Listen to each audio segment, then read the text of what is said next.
ನನ್ನ ಹೆಸರು ವಿಲ್ಫ್ರೆಡ್ ಜಾಯ್ ಡಿಸೋಸ. ನಾನು ಕಾಸರಗೋಡಿನಿಂದ ಬಂದಿದ್ದೇನೆ. Saint Thomas church Kollangana. ಇದು ನನ್ನ ಅಮ್ಮ ಐರಿನ್ ಡಿಸೋಸ. ನಾನು 2019 ವರ್ಷದಲ್ಲಿ ಒಡಂಬಡಿ ತೆಗೆದದ್ದು. ಅದರ ನಂತರ ಕೋವಿಡ್ ಬಂದು 2 ವರ್ಷ ಸರಿಯಾಗಿ ಒಡಂಬಡಿಕೆ ಪಾಲಿಸಲು ನನಗೆ ಆಗಲಿಲ್ಲ. ಆದ ಕಾರಣ ನಾನು ಆನ್ಲೈನ್ನಲ್ಲಿ ಕೃಪಾಸನದ ಮಗನೆ ಪ್ರಾರ್ಥನೆ ಕೇಳುತ್ತಿದ್ದೆ. ಮತ್ತು ಡೈಲಿ ಬೆಳಿಗ್ಗೆ ಮತ್ತು ಸಂಜೆ ಪ್ರಾರ್ಥನೆ ಮಾಡುತ್ತಿದ್ದೆ. ಅದರ ನಂತರ ಕೋವಿಡ್ ನಂತರ 2021ರಲ್ಲಿ ಅಕ್ಟೋಬರ್ ತಿಂಗಳಲ್ಲಿ ನಾನು ಪುನಃ ಇಲ್ಲಿ ರಿಟ್ರೀಟಿಗೆ ಬಂದು ಒಡಂಬಡಿ ಇದು ರಿನ್ಯೂ ಮಾಡಿ ಫಾದರ್ ವಿ ಪಿ ಜೋಸೆಫ್ ಅವರನ್ನು ಇಲ್ಲಿ ಕಂಡು ಬ್ಲೆಸ್ಸಿಂಗ್ ತೆಕ್ಕೊಂಡು ನಾನು ಮನೆಗೆ ಹೋದೆ. ಅದರ ನಂತರ ನನಗೆ ದುಬೈಯಿಂದ ಒಂದು ಕಸಿನ್ಸ್ ಮುಖಾಂತರ ಜಾಬ್ ಆಫರ್ ಬಂತು. ಅದರ ಮುಖಾಂತರ ನಾನು ಎಣ್ಣೆ ಮತ್ತು ಇದು ಕೃಪಾಸನದ ತೈಲ ಮತ್ತು ಉಪ್ಪು ತೆಕ್ಕೊಂಡು ನಾನು ಇಂಟರ್ವ್ಯೂಗೆ ಹೋದೆ. ನಾನು ಇಂಟರ್ವ್ಯೂ ಪಾಸಾದೆ. ತೈಲ ನಾನು ನೆತ್ತಿಗೆ ಪೂಸಿ ನಾನು ಹೋದೆ, ಇಂಟರ್ವ್ಯೂ ಪಾಸಾದೆ. ಹಾಗೆ ಡಿಸೆಂಬರ್ ತಿಂಗಳಲ್ಲಿ 2021 ಡಿಸೆಂಬರ್ ತಿಂಗಳಲ್ಲಿ ನಾನು ದುಬೈಗೆ ಹೋದೆ. ಅಲ್ಲಿ ಹೋಗಿ ಸುಮಾರು 2.5 ವರ್ಷ ನಾನು ಅಲ್ಲಿ ಕೆಲಸ ಮಾಡಿದೆ. ನನಗೆ ತುಂಬ ಹೆವಿ ವರ್ಕ್ ಮಾಡಿಸಿದ ಕಾರಣ ನನಗೆ ಹೆಲ್ತ್ ಇಶ್ಯೂಸು ಬಂತು.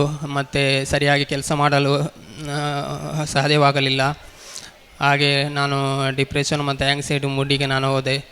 ಮತ್ತು 2.5 ವರ್ಷ ನಂತರ ನಾನು ಊರಿಗೆ ವಾಪಸ್ ಬಂದ ನಂತರ ನಾನು ಡಾಕ್ಟ್ರಿಗೆ ಮೀಟಾಡಿ ನಾನು ಟ್ರೀಟ್ಮೆಂಟ್ ತೆಕ್ಕೊಂಡ ನಂತರ ನಾನು ಇಲ್ಲಿ ವಾಪಸ್ ಕೃಪಾಸನೆಗೆ ಬಂದು ಒಡಂಬಡಿ ರಿನ್ಯೂ ಮಾಡಿದ ನಂತರ ನಾನು 3 ತಿಂಗಳು ನಾನು ಊರಲ್ಲೇ ಪ್ರಾರ್ಥನೆಯಿಂದ ಕಳೆದು ಹೋದೆ. ಅದರ ನಂತರ ನಾನು 3 ತಿಂಗಳ ನಂತರ ನಾನು ದುಬೈಗೆ ವಾಪಸ್ ಹೋದ ನಂತರ ಕೆಲಸ ನನಗೆ ಬ್ರ್ಯಾಂಚ್ ನನಗೆ ಬೇಡವಾಗಿತ್ತು. ನನಗೆ ಜಸ್ಟ್ ಒಂದು ಟ್ರಾನ್ಸ್ಫರ್ ಬೇಕಾಗಿತ್ತು ಬೇರೆ ಮಾರ್ಕೆಟಿಗೆ. ಅದಕ್ಕೆ ನಾನು HR ಕಾಂಟ್ಯಾಕ್ಟ್ ಮಾಡಿ HR ರಿಕ್ವೆಸ್ಟ್ ಮಾಡಿದೆ. HR ನನಗೆ ಟ್ರಾನ್ಸ್ಫರ್ ಕೊಡೋದಿಲ್ಲ ಎಂದು ಹೇಳಿದರು. ಅದಕ್ಕೆ ನನಗೆ ಬೇರೆ ಆಪ್ಷನ್ ಇರಲಿಲ್ಲ. ಲಾಸ್ಟ್ HR ನನ್ನ ಹತ್ರ ಹೇಳಿದರು, ನಿನಗೆ ಬೇರೆ ಆಪ್ಷನ್ ಇಲ್ಲದ ಕಾರಣ ನಿನಗೆ ಕ್ಯಾನ್ಸಲ್ ಮಾಡಿ ಹೋಗು ಹಾಗೆ ಹೇಳಿದರು. ಅದಕ್ಕೆ ನಾನು ಡೈರೆಕ್ಟ್ ಕ್ಯಾನ್ಸಲ್ ಮಾಡಿದೆ. ಹಾಗೆ 1 ತಿಂಗಳು ನೋಟಿಸ್ ಪೀರಿಯಡಲ್ಲಿ ನನಗೆ ಬೇರೆ ಕೆಲಸ ಸಿಗ್ಬೋದು ಎಂದ ಭರವಸೆಯಿಂದ ನಾನು ಪ್ರಾರ್ಥನೆ ಮಾಡಿದೆ. ನನ್ನ ಹತ್ತಿರ ಕೃಪಾಸನ ಮಾತೆಯ ಫೋಟೋ ಮತ್ತು ಒಡಂಬಡಿಕೆ ತೈಲ ಮತ್ತು ಉಪ್ಪು ನನ್ನ ಕೈಯಲ್ಲೇ ಇತ್ತು. ನಾನು ಪ್ರಾರ್ಥನೆ ಮಾಡ್ತಾ ಇದ್ದೆ.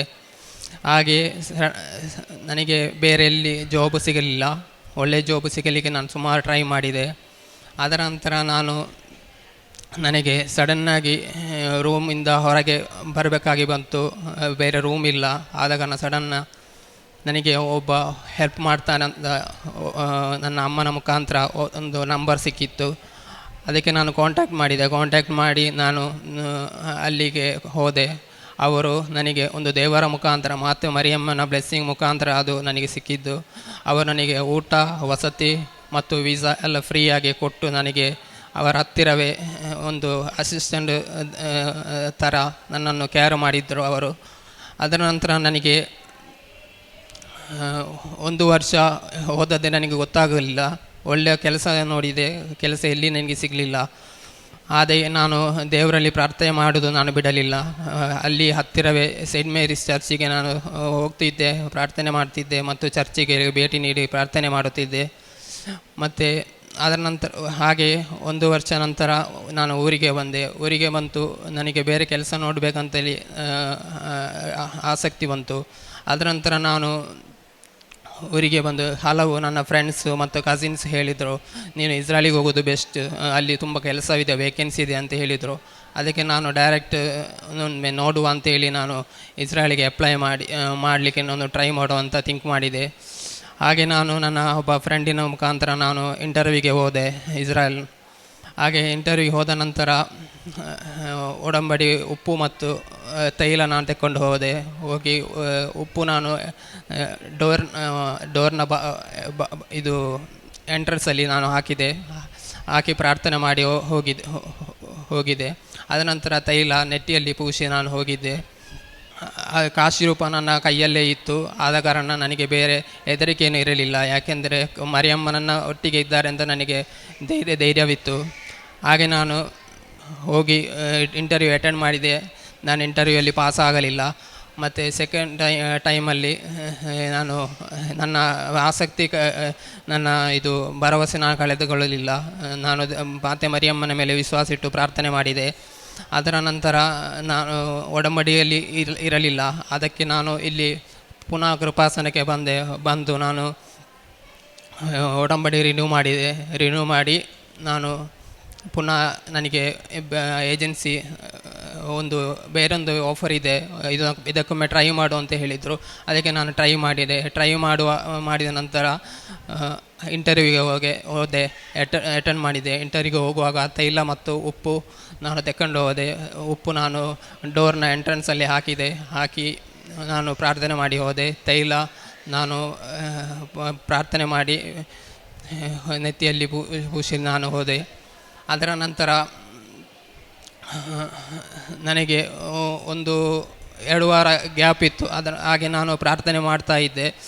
ಹಾಗೆ ನನಗೆ ಸಡನ್ ಒಂದು ಮೊಬೈಲಲ್ಲಿ ಮೆಸೇಜ್ ಬಂತು, ನೀನು ಇದು ಮೆಸೇಜ್ ನೋಡುವಾಗ ನೀನು ಜಾಬಲ್ಲಿ ಸೆಲೆಕ್ಟ್ ಆಗಿದ್ದೀಯ ಅಂತೇಳಿ ನನಗೆ ತಿಳುವಳಿಕೆ ಬಂತು.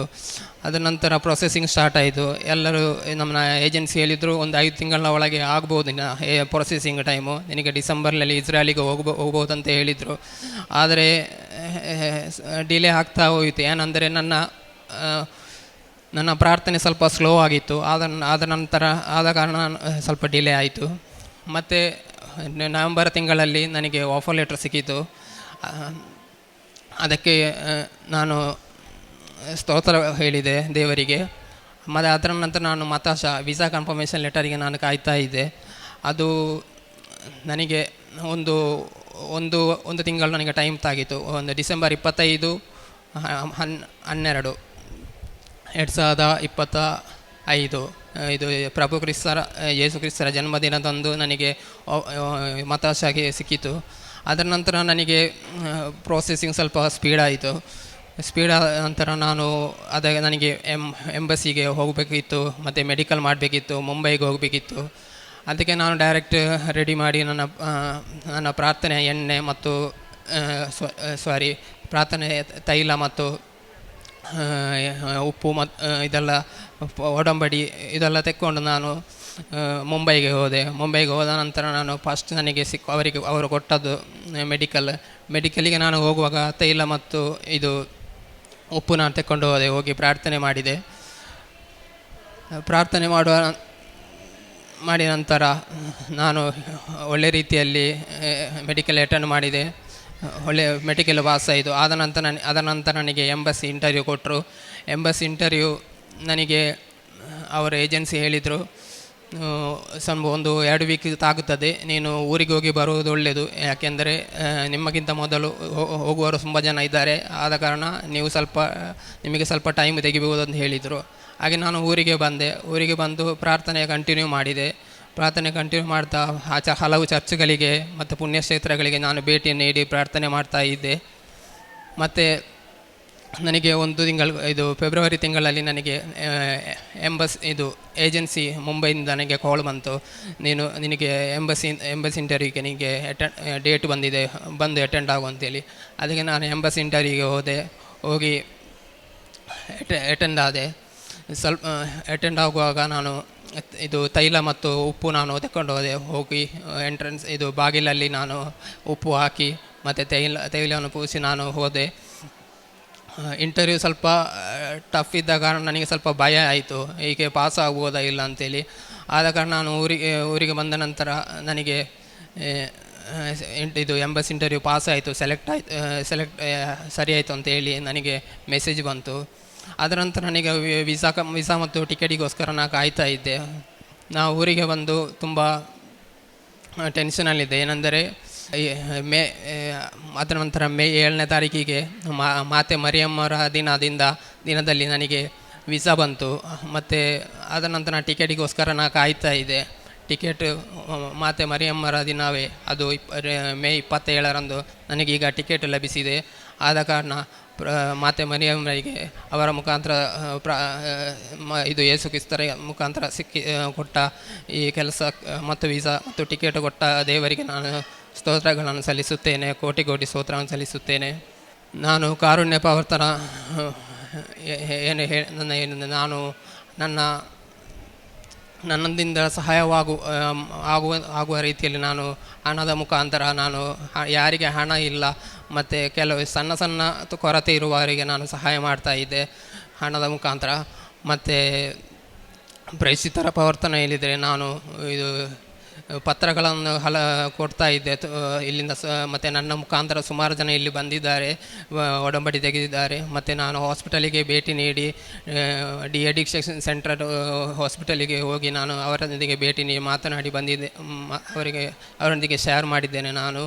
ಮತ್ತು ನನ್ನ ಈ ಕೃಪಾಸನ ಒಡಂಬಡಿ ತೆಗೆದ ನಂತರ ನನ್ನ ಜೀವಿತದಲ್ಲಿ ಲೈಫಲ್ಲಿ ಆದ ಚೇಂಜಸ್ ಏನಂದರೆ, ನಾನು ಡೈಲಿ ಈಗ ಬೆಳಿಗ್ಗೆ ಸಂಜೆ ಒಡಂಬಡಿಗೆ ಪ್ರಾರ್ಥನೆ ಮಾಡ್ತಾ ಇದ್ದೇನೆ.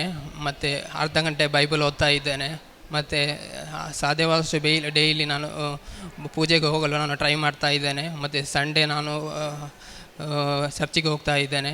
ಮತ್ತು ತುಂಬ ಹಲವು ಪುಣ್ಯಕ್ಷೇತ್ರಗಳಿಗೆ ಮತ್ತು ದೇವಾಲಯ ಇದು ಚರ್ಚ್ಗಳಿಗೆ ಮತ್ತು ಆರಾಧನೆಗಳಿಗೆ ಮತ್ತು ರಿಟ್ರೀಟ್ ಸೆಂಟರ್ಗಳಿಗೆ ನಾನು ಭೇಟಿ ನೀಡಿ ಪ್ರಾರ್ಥನೆಗೆ ಹೆಚ್ಚು ಸಮಯ ಕೊಡ್ತಾ ಇದ್ದೇನೆ.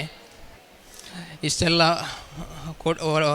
ಸಹಾಯ ಒದಗಿಸಿಕೊಟ್ಟ ದೇವರಿಗೆ, ಪರಿಶುದ್ಧ ಮಾತೆಯವರಿಗೆ ಕೋಟಿ ಸ್ತೋತ್ರಗಳನ್ನು ಸಲ್ಲಿಸುತ್ತೇನೆ. ಆಮೇಲೆ ಮತ್ತೊಂದು,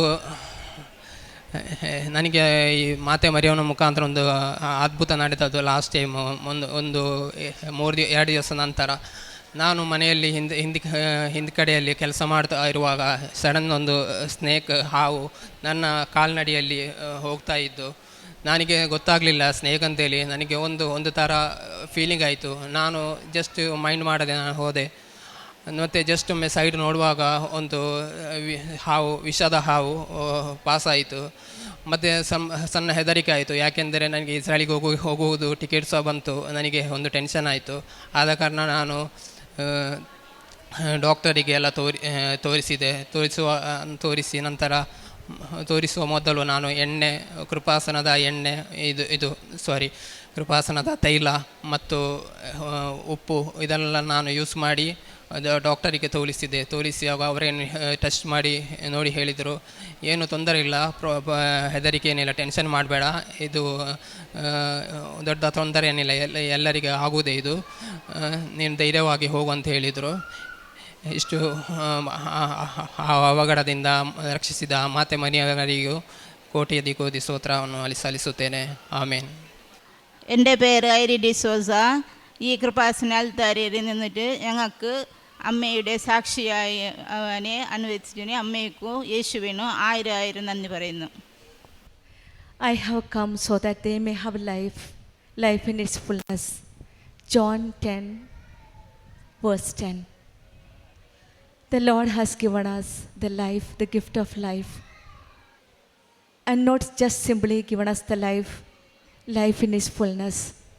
And that's what we are here today, to experience that life from Him. Kripasanam covenant, we know that it is a life-giving source in today's context, in our difficulties and struggles, in pains and sufferings. Where we can look for is Kripasanam. Here we have a mother who always feels with us, who always walks with us in our struggles of life.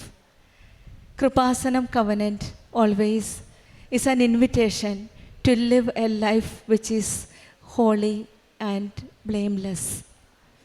Through this holy covenant, we are getting an opportunity to live close to God, to experience the power of the intercession of Mother Mary of Kripasanam.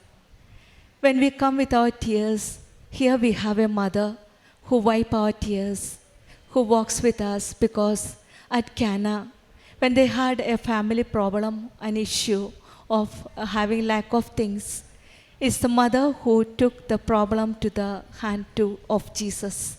Here also today, in our context, when we are facing the difficulties and struggles, Mother Mary of Kripasanam is there to take all our struggles and troubles to the hand of Jesus. And today we hear a lot of testimonies where they have experienced the powerful intercession of Kripasanam Mother. Today Wilfred Joy has shared with us his experience of the powerful intercession of Mother Mary of Kripasanam. Wilfred came here in 2021, and afterwards the corona and so on, it came. At that time he was struggling to get a job for his life, and soon after taking the covenant, almost 5 years he was going through the different time of searching for a job. And that time he could not follow the covenant life because he was not able to follow it during the corona and so on. And later on, in 2023, he came and took the pilgrim covenant. And from then on, he struggled to pray earnestly to Jesus, asking for a job. And so he got a call from Dubai. He went there, but then later on, he had to come back due to various problems. And then even HR asked him to cancel his job.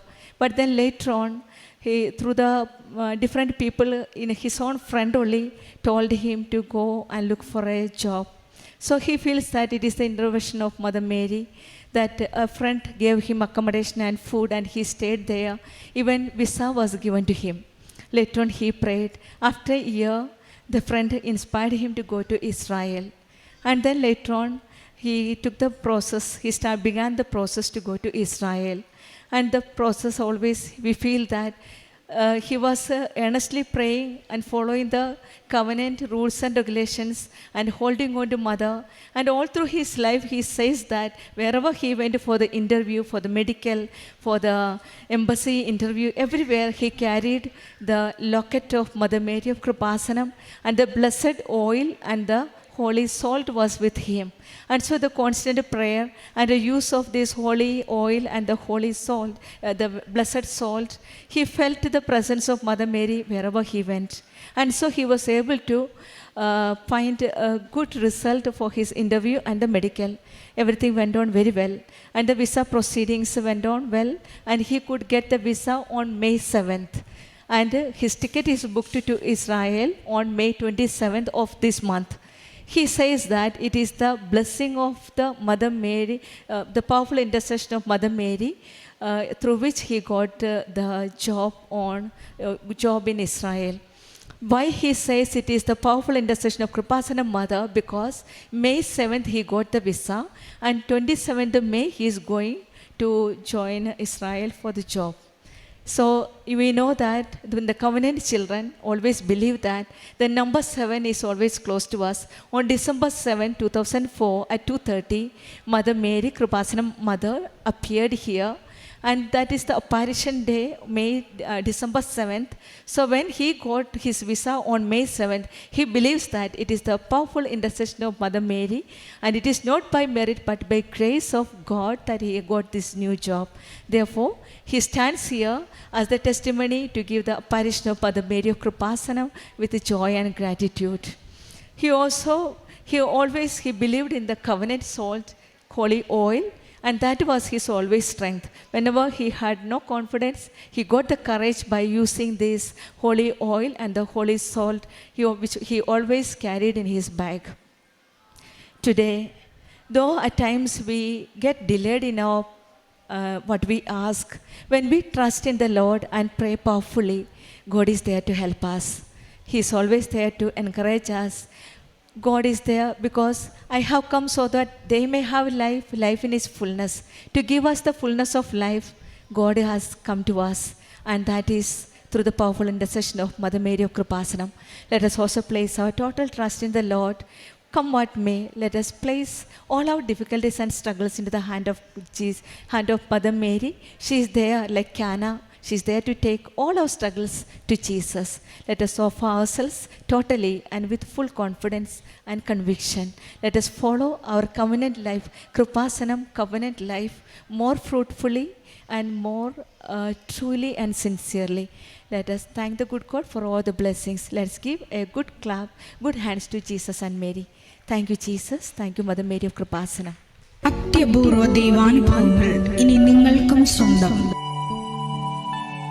ഈ YouTube channel ഇതുവരെ subscribe ചെയ്തിട്ടില്ലെങ്കിൽ ഇപ്പോൾ തന്നെ subscribe ചെയ്യുക. ഈ video ഇപ്പോൾ തന്നെ നിങ്ങളുടെ സുഹൃത്തുക്കൾക്ക് ഷെയർ ചെയ്തുകൊണ്ട് കർത്താവിൻ്റെ പ്രേക്ഷിതരാകുക.